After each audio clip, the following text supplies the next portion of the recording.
এদিকে দাড়িভিট কাণ্ডে আদালত অবমাননায় রুল জারি, রাজ্যের উপর রুল ইস্যু কলকাতা হাইকোর্টের।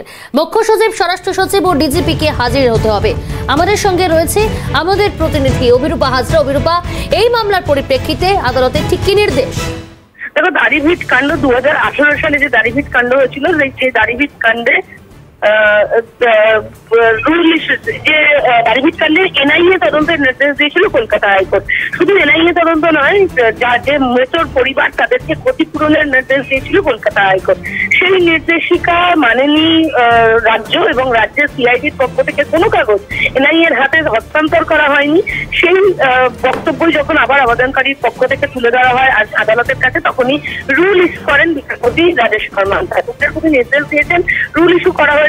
পরবর্তী শুনানিতে চিফ সেক্রেটারি, হোম সেক্রেটারি এবং ডিজি রাজ্য পুলিশকে হাজির হতে হবে এবং হাজির হয়ে জানাতে হবে যে কেন তারা এই নির্দেশিকা মানেনি, এবং দাড়িভিট কাণ্ডে যে ঘটনা ঘটেছিল তাতে যে ক্ষতিপূরণের বিষয়টিও ঠিক করার কথা ছিল রাজ্যের, সেটাও কেন রাজ্য ঠিক করলো না সেটাও জানাতে হবে। এবং তার পাশাপাশি তদন্ত হস্তান্তর কেন হলো না গত এক বছরে কেন তদন্ত হস্তান্তর হলো না সে নিয়েও প্রশ্নের উত্তর দিতে হবে। তারপরে পরবর্তী সিদ্ধান্ত দেবে আদালত, এমনটাই স্পষ্ট জানিয়েছেন বিচারপতি রাজেশেখর মান্থা। ধন্যবাদ অভিরূপা। কথা বলছিলাম প্রতিনিধি অভিরূপা হাজরার সঙ্গে।